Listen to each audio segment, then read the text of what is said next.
Hello, Kerala രുചിയിലേക്ക് സ്വാഗതം. ഇന്ന് നമ്മൾ ഉണ്ടാക്കുന്നത് കാടമുട്ടയുടെ ഒരു കറിയാണ് കേട്ടോ. സിമ്പിൾ കറിയാണ്, പെട്ടെന്ന് ഉണ്ടാക്കിയെടുക്കുക. അപ്പം ഞങ്ങൾക്ക് രാത്രി ഇപ്പോൾ കറി കുറച്ച് കുറവാണ്. അപ്പോൾ ഞാൻ വിചാരിച്ച് കുറച്ച് കാടമുട്ട ഇരിക്കുന്നുണ്ട്, അപ്പോൾ നമുക്കത് കാടമുട്ടയുടെ ഒരു കറി ഉണ്ടാക്കിയാലോ ഒന്ന്. സിമ്പിളായിട്ടുള്ളൊരു കറിയാണ് കേട്ടോ. അപ്പം ഇതൊരു 10-23 മുട്ടയുണ്ട്.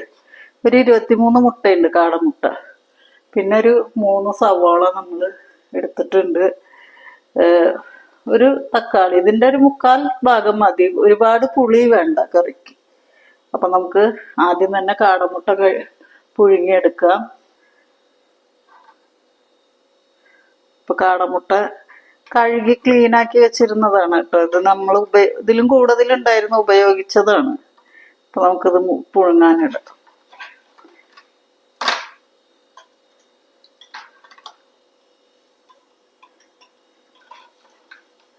അപ്പത്തിനും ചപ്പാത്തിക്കൊക്കെ കഴിക്കാൻ നല്ല കറിയാണ് കേട്ടോ. ചോറിൻ്റെ കൂടെയും കഴിക്കാം. അപ്പം നമുക്കിത് അടുപ്പത്ത് വെച്ച് കൊടുക്കുക. ഇതിൽ കുറച്ച് ഉപ്പിട്ട് കൊടുക്കുക. ഞാൻ കല്ലുപ്പാണ് ഇടുന്നത്, പൊടി ഉപ്പ് ഇടുക കേട്ടോ. നമുക്ക് സ്റ്റൗ കത്തിച്ച് കൊടുക്കുക.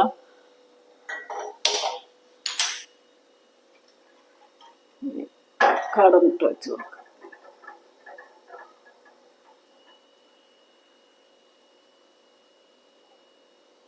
ഇനി നമുക്ക് സവാളയും തക്കാളിയൊക്കെ ഒന്ന് അരിഞ്ഞെടുക്കുക കേട്ടോ. ഇത് സിമ്പിളായിട്ടുള്ള ഒരു കറിയാണ് കേട്ടോ. ഇതിൽ നമ്മൾ പച്ചമുളകോ ഇഞ്ചിയോ വെളുത്തുള്ളിയോ ഒന്നും ചേർക്കണില്ല കേട്ടോ. പിന്നെ മല്ലിപ്പൊടി ഇല്ല, മുളക് പൊടി മാത്രമേ നമ്മൾ ചേർക്കണം. പിന്നെ ഗരം മസാല.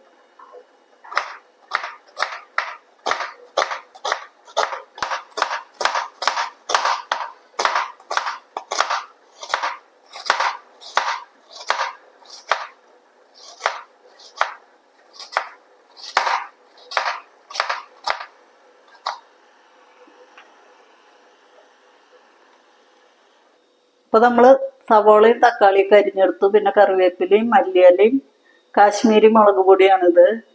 പിന്നെ 1/2 ടീസ്പൂണ് മഞ്ഞൾപ്പൊടി, 1/4 ടീസ്പൂണ് കാശ്മീരി മുളക് പൊടി കേട്ടോ. അപ്പം നമുക്ക് സ്റ്റൗ കത്തിച്ച് കൊടുക്കാം.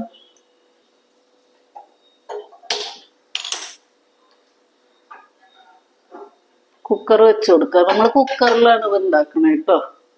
കുക്കർ വെച്ച് കൊടുക്കുക.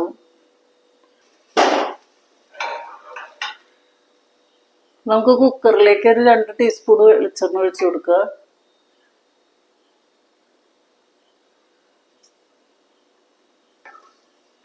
നമുക്കിതിലേക്ക് സവോള ഇട്ട് കൊടുക്കുക. അപ്പം നമ്മൾ 3 സവോളയാണ് എടുത്തിട്ടുള്ളത് കേട്ടോ.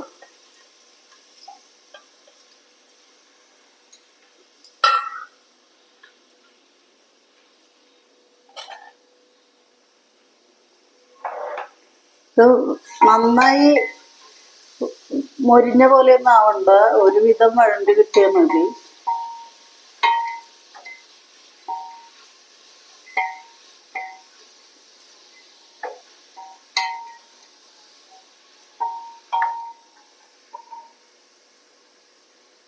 ഇതിലേക്ക് നമുക്ക് കുറച്ച് ഉപ്പിട്ട് കൊടുക്കുക.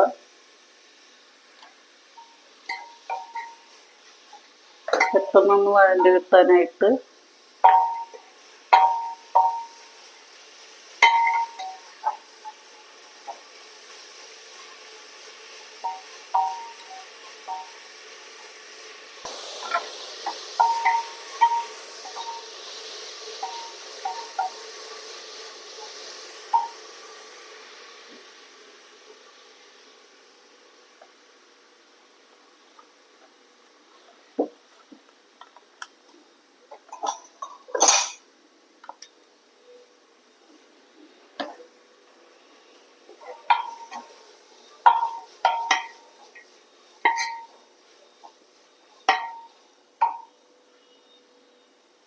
ഇത്രയും വേണ്ട മതി കേട്ടോ സവോള. നമുക്ക് ഇതിലേക്ക് തക്കാളി ഇട്ട് കൊടുക്കുക.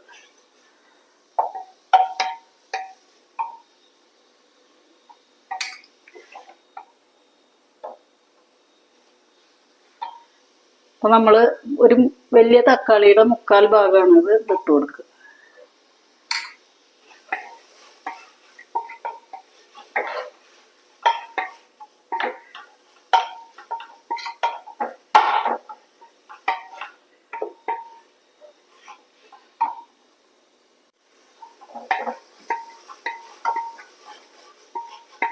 തക്കാളി നന്നായിട്ട് വഴണ്ട് കിട്ടണം നമുക്ക്.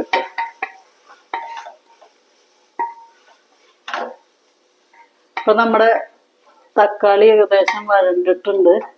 നമുക്കിതിലേക്ക് പൊടികൾ ചേർത്ത് കൊടുക്കുക.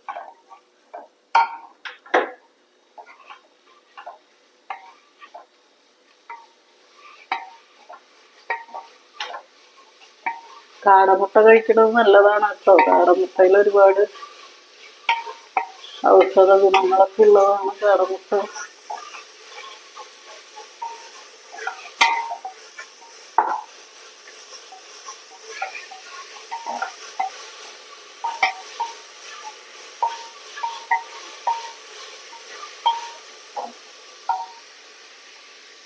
നമുക്കിതിലേക്ക് പൊടികൾ ചേർക്കാം. നമ്മളിതില്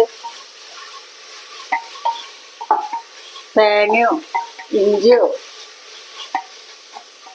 പച്ചമുളക് ഇതൊന്നും ചേർക്കുന്നില്ല കേട്ടോ. വെളുത്തുള്ളി ഇതിങ്ങനെയുള്ള സാധനങ്ങളൊന്നും ചേർക്കുന്നില്ല. നമുക്ക് മുളക് പൊടി, മഞ്ഞൾപ്പൊടി, ഗരം മസാല ഒക്കെ ഉണ്ടെങ്കിൽ നമുക്ക് ഇത് ഉണ്ടാക്കിയെടുക്കാം. പെട്ടെന്ന് ഉണ്ടാക്കിയെടുക്കുക. അപ്പത്തിനും ചപ്പാത്തിക്കും ഒക്കെ കഴിക്കാൻ പറ്റിയ കറിയാണ് കേട്ടോ.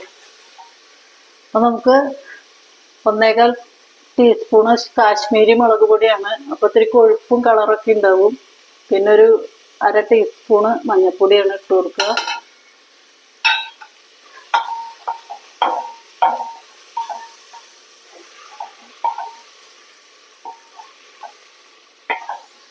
ഇതിന്റെ കൂട്ടത്തിൽ നമുക്ക് 1 ടീസ്പൂണ് പെരിഞ്ജീരകപ്പൊടിയാണ് ഇട്ടത്. 1 ടീസ്പൂണ് ഗരം മസാല, 1/2 ടീസ്പൂണ് കുരുമുളക് പൊടി.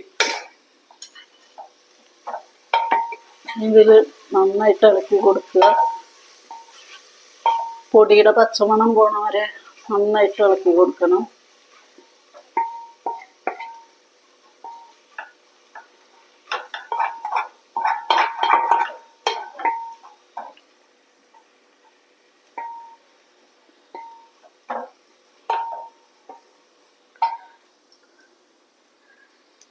ഇതിലേക്ക് നമുക്ക് കറിവേപ്പില ചേർക്കുക. കറിവേപ്പില ആദ്യം വേണമെങ്കിൽ ചേർക്കാം കേട്ടോ. നമുക്ക് ഇതിലേക്ക് 1 ഗ്ലാസ് വെള്ളം ഒഴിച്ചു കൊടുക്കാം കേട്ടോ.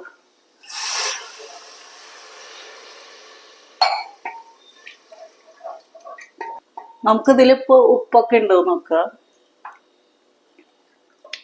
ഉപ്പ് കുറച്ചും കൂടി വേണം.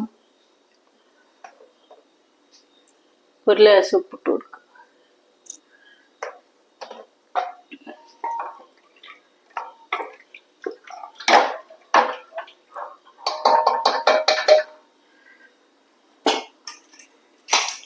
ഇനി നമുക്കിത് മൂടി വെച്ചിട്ട് 1 വിസിൽ കൊടുക്കുക കേട്ടോ.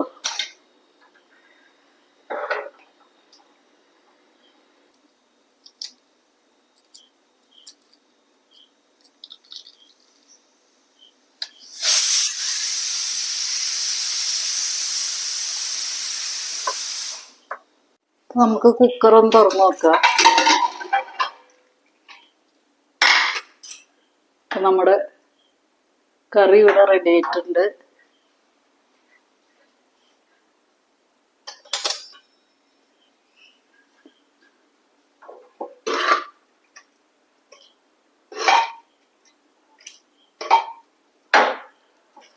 ഇനി നമുക്കിതിലേക്ക് മുട്ടയിട്ട് കൊടുക്കുക.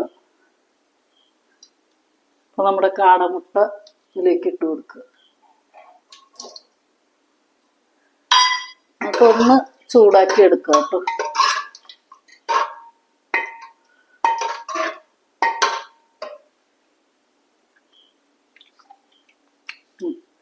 ഉപ്പൊക്കെ കറക്റ്റാണ്. നമുക്ക് കുറച്ച് മല്ലിയില ഇട്ട് കൊടുക്കുക.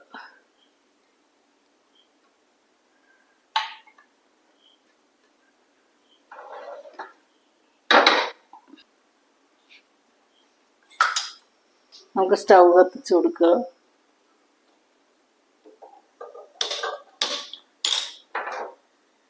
മുട്ട ഇട്ടിട്ട് ഒന്ന് ചൂടാക്കി എടുക്കുക.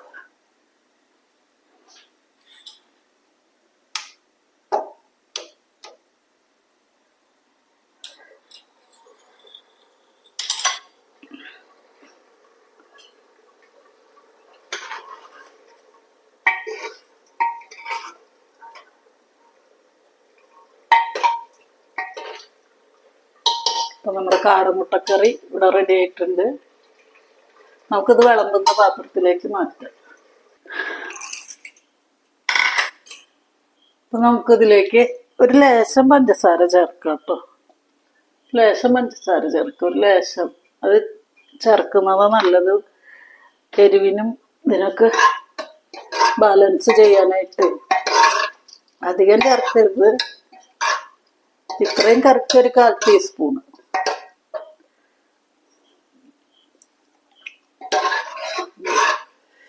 അടിപൊളി കറിയായിട്ടുണ്ട്.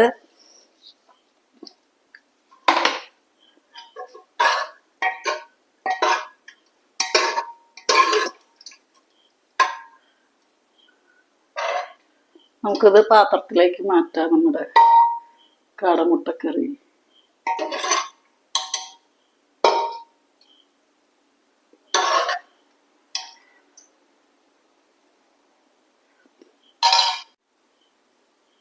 നമ്മുടെ കാടമുട്ടക്കറി ഇതാണ്. എല്ലാവരും ഒന്ന് ഉണ്ടാക്കി നോക്കുക കേട്ടോ. സിമ്പിളായിട്ട് ഉണ്ടാക്കാൻ പറ്റുന്ന ഒരു കാടമുട്ടക്കറിയാണിത്.